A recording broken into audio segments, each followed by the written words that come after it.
একটা নাম যেটা শুনলে মনে পড়ে যায় রংকর জাদু আর হাসি, নেইমার জুনিয়র। একসময় মাঠে তার প্রতিটা টাচ ছিল এক একটা আর্ট ওয়ার্ক, কিন্তু ভাগ্য সবসময় হাসে না। ইনজুরি, সমালোচনা আর চাপ সব মিলিয়ে নেইমার যেন একটু হারিয়ে গিয়েছিল। তবুও যেটা বদলায়নি সেটা তার খেলার প্রতি ভালোবাসা। আর সেই ভালোবাসায় তাকে আবারও টেনে এনেছে তার নিজের ঘর সান্তোসে। হ্যাঁ, নেইমার এখন প্রতিদিন সান্তোসের হয়ে মাঠে অনুশীলন করছে, যেখান থেকে তার স্বপ্নটা শুরু হয়েছিল। যে ছোট্ট ছেলেটা একদিন প্রথম গোল উদযাপন করেছিল, এখন সেই একই মাঠে ইনজুরি থেকে ফেরার পর আবারও নিজেকে তৈরি করছে। আর রিহাব সেশন শুরু হয়েছে আগের চেয়েও আরও কঠিনভাবে। দিনে প্রায় 5 থেকে 6 ঘন্টা জিম, ফিজিওথেরাপি আর বল কন্ট্রোল ট্রেনিং করছে। ডাক্তারও বলেছে নেইমার এখন আগের চেয়েও বেশি সিরিয়াস, কারণ এবার তার সামনে শুধু একটাই লক্ষ্য, 2026 সালের বিশ্বকাপ। কিন্তু প্রশ্ন হচ্ছে, নেইমার কি সত্যি 2026 সালের বিশ্বকাপে খেলতে পারবে?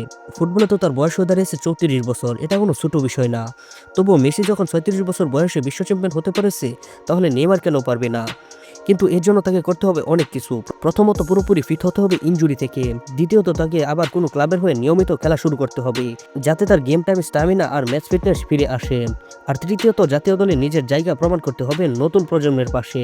এখন ব্রাজিলে উঠছে নতুন তারকারা, যেমন ভিনিসিয়াস জুনিয়র, রদ্রিগো, অ্যান্ডি। তাদের সঙ্গে জায়গা পেতে হলে নেইমারকে হতে হবে সেই পুরনো গেম চেঞ্জার নেইমার।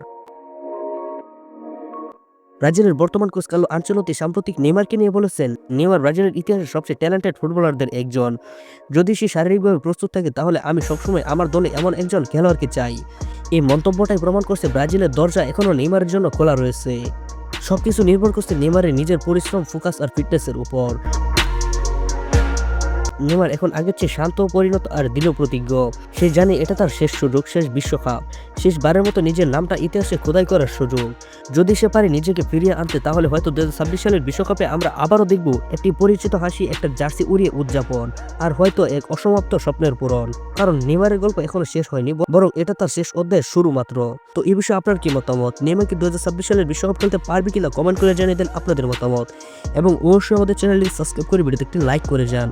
তো আজ এই পর্যন্ত, সবাই ভালো থাকেন, সুস্থ থাকেন। দেখা হচ্ছে একটি পরবর্তী ভিডিওতে। আল্লাহ হাফিজ।